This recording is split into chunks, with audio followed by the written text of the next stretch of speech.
To all of you. विद्यार्थी मित्रांनो, आपला जो मागचा लेक्चर होता, मागच्या लेक्चरमध्ये आपण बेसिक टीच केलं होतं प्रोडक्ट रूलचं. आज आपण बेसिक टीच करणार आहोत डिव्हिजन रूल. डिव्हिजन रूलला क्वेश्चन रूल सुद्धा म्हणतात.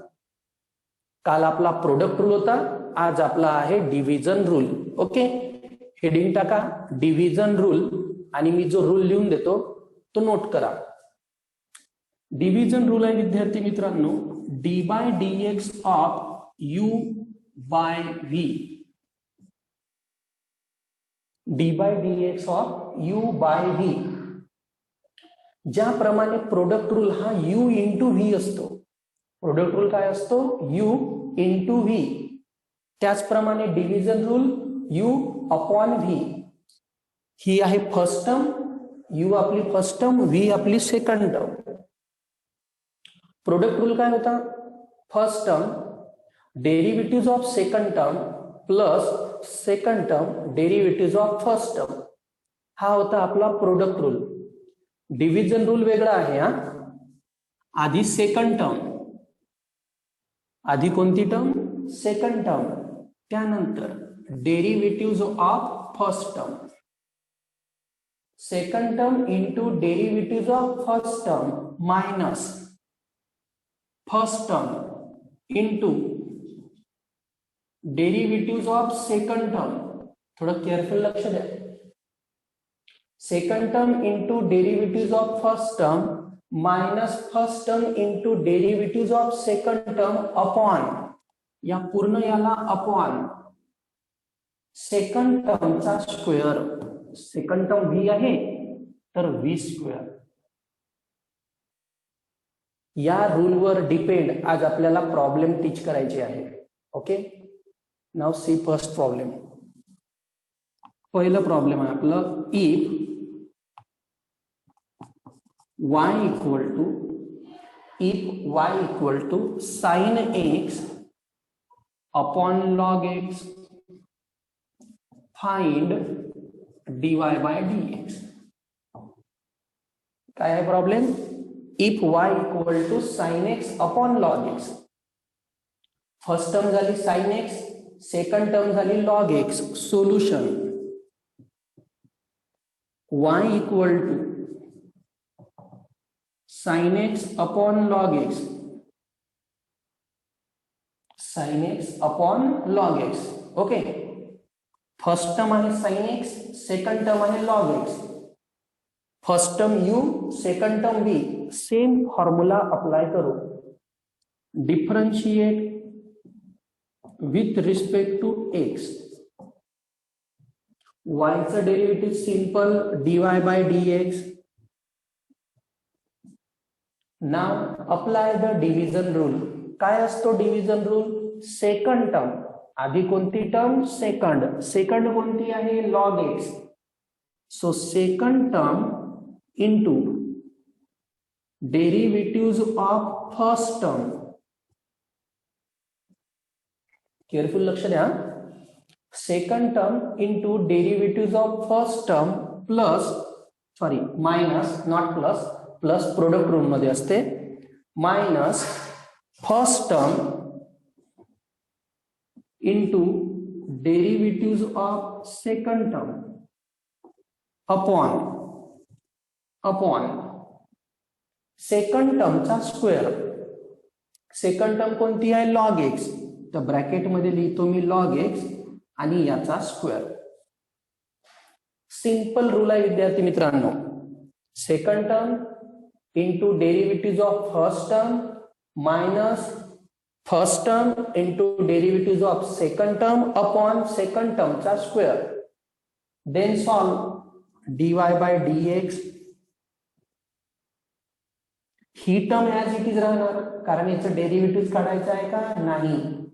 So log x as it is into sine x चं डेरिव्हेटिव्ह काय होते, कॉस x.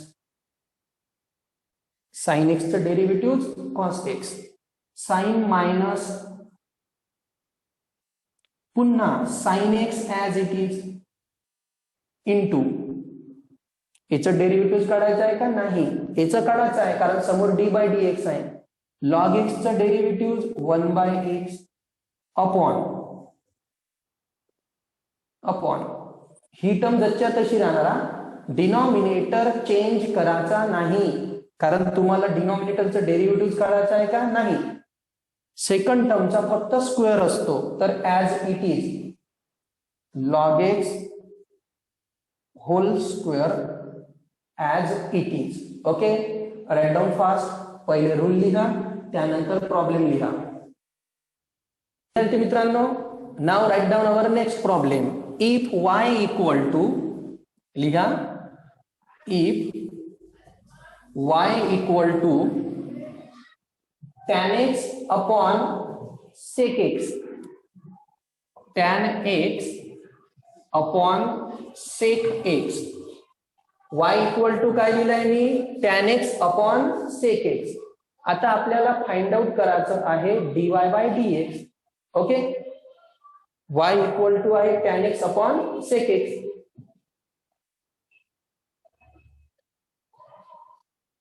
साक्षी व्हिडिओ स्टॉप. तर y इक्वल टू गिवन आहे विद्यार्थी मित्रांनो आपल्याला tan x upon sec x आणि फाइंड करायचं आहे आपल्याला dy बाय dx. ओके, पुन्हा एकदा चेक करा.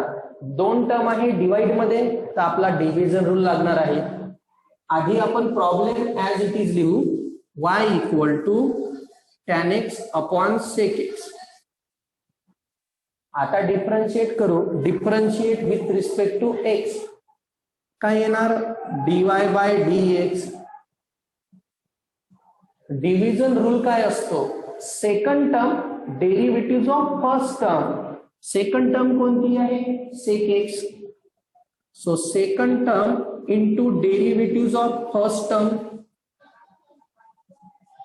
मायनस फर्स्ट टर्म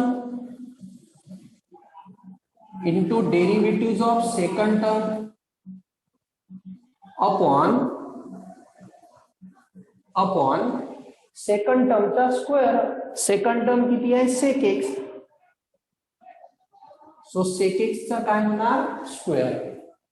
ओके, तुम्ही डिव्हिजन रूल अप्लाय केल्या बरोबर मग आपला फॉर्म्युला लावायचा. dy by dx as it is, sec x as it is into tan x चं डेरिव्हेटिव्ह काय होते, तर tan x चं डेरिव्हेटिव्ह होते sec square x. tan x चं derivative sec square x minus tan x as it is into sec x चं derivative होते sec x into tan x. मी आधीच सांगत आहोत तुमच्या जवळ फक्त आजचाच दिवस बाकी आहे.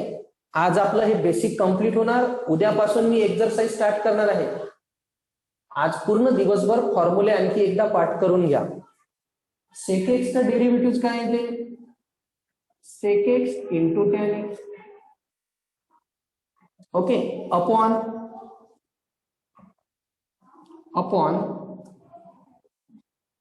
sec x चा होल स्क्वेअर. अपॉन काय येणार, sec x चा होल स्क्वेअर. आता याला आणखी समोर सॉल्व्ह करू. dy by dx as it is equal to sec x into sec square x. sec x into sec square x काय येणार आहे, sec cube x minus tan x into tan x, tan square x. tan x into tan x, tan square x आणि फक्त काय राहिला, sec x. So answer काय येणार, tan square x sec x, tan square x into sec x. Okay, आणि upon मध्ये as it is काय येणार, as it is sec x चा स्क्वेअर. ओके, सिंपल प्रॉब्लेम आहे, फक्त डिव्हिजन रूल अप्लाय केला आहे. Okay, write down fast. मित्रांनो, next problem. If y equal to, बघा आता मी तुम्हाला प्रॉब्लेम थोडं घुमून फिरून विचारणार आहे. प्रॉब्लेम याच्यासाठी अशा टाईपचं देत आहोत कारण विद्यार्थी कधी कधी कन्फ्युज होतात म्हणून. इफ y इक्वल टू आहे 3 upon sin x. y equal to काय दिलं मी 3/sin x. हेच जर मल्टिप्लाय मध्ये असलं असतं तर y इक्वल टू असलं असतं 3sin x. 3 × sin x आहे. इथं आपण प्रोडक्ट रूल लावतो का? नाही. 3 ला बाहेर काढलं असतं. 3 बाहेर काढला असता कारण 3 कॉन्स्टंट आहे. कॉन्स्टंट आपण बाहेर काढतो. मग राहिला sin x. sin x चं डेरिव्हेटिव्ह काय होते? cos x. अशा प्रकारे सॉल्व्ह करतो आपण. कॉन्स्टंट टर्म बाहेर काढत असतो. बरोबर. सेम आता इथे बघा 3/sin x आहे. मी आधी प्रॉब्लेम ॲज इट इज लिहितो 3/sin x. याला आपण डिव्हिजन रूल नाही लावू शकत. का बरं डिव्हिजन रूल नाही लावू शकत? कसा लागणार डिव्हिजन रूल? एक कॉन्स्टंट आहे ना. 3 काय आहे? कॉन्स्टंट. डिव्हिजन रूल लागत नाही. मग काय करू आपण? 3 as it is. 3 as it is. 1/sin x असा कोणताच फॉर्म्युला नाही आहे. बट 1/sin x काय होत असते? कोसेक x होते. हे तुम्हाला माहित पाहिजे. 1/cos x काय होत असते? sec x. नसेल माहित तर हे बाजूला पूर्ण लिहून घ्या. 1/cos x काय होत असते? sec x. 1/sin x काय होत असते? cosec x. हे सगळं 10th मध्ये असेल तुम्हाला. sin x/cos x काय होत असते? tan x. आणि cos x/sin x cot x. cos x/sin x काय होते? cot x. हे लिहून घ्या. बेसिक मध्ये तुमच्या कामी येणार. आता 3 तर मी ॲज इट इज लिहिले. 1/sin x म्हणजेच कोसेक x होते. तर sin x म्हणजेच इथं मी कोसेक x लिहिलं. आता याला आपण सॉल्व्ह करू. So differentiate with respect to x. y चं डेरिव्हेटिव्ह येणार dy/dx. 3 तर कॉन्स्टंट आहे. कॉन्स्टंट टर्म आपण बाहेर काढतो. 3 बाहेर इंटू काय राहिला? फक्त कोसेक x. कोसेक x चं डेरिव्हेटिव्ह काय होते? कोसेक x होते minus cosec x into cot x. So answer minus cosec x into cot x. हीच मायनस साइन आपण समोर देऊन देऊ. So -3 into cosec x into cot x. Problem finish. इथे डिव्हिजन रूल का बरं नाही लागला हे तुमच्या लक्षात आलं? कारण एक टर्म काय होती आपली? Constant. Write down fast. Last problem. Write down. If y equal to e raised to x upon x square. e raised to x upon x square. e raised to x upon x square आहे. बरोबर. Division rule लागणारच कारण e raised to x पण constant नाही आहे आणि x square पण constant नाही आहे. x आला ना तिथे. फक्त कॉन्स्टंट टर्म आहे का? नाही. तिथे आपला डिव्हिजन रूल लागणारच. So e raised to x upon x square. Differentiate with respect to x. Okay. Solve dy/dx. काय असतो आपला रूल? Second term into derivative of first term minus first term into derivative of second term upon second टर्मचा square म्हणजे x स्क्वेअरचा square. Second term into derivative of first term minus first term into derivative of second term upon second टर्मचा square. So dy/dx x square as it is into e raised to x चं derivative काय होते? e raised to x च होते minus e raised to x as it is into x square. x square म्हणजे x raised to n चा formula. x raised to n चा formula काय असतो विद्यार्थी मित्रांनो? n into x raised to power n minus 1. n into x raised to power n minus 1 म्हणजेच n म्हणजे 2, so 2x 2 minus 1. 2 minus 1 किती होते 1, तर फक्त किती आला आपलं 2x अपॉन x स्क्वेअरचा स्क्वेअर आहे. 2 इंटू 2 4 म्हणजे x रेस टू किती आलं 4 आलं. आता इथून कॉमन काय निघते, e raise to x common निघते. कॉमन जर निघत असलं तरच कळायचं हा. e रेस टू x आपला कॉमन निघतो. So dy by dx equal to e raise to x common. e raise to जर x गेला काय राहिला फक्त x square sine minus e raise to x common काढला x स्क्वेअर राहिला sine minus 2x minus 2x आणि upon मध्ये x raise to 4. Write down.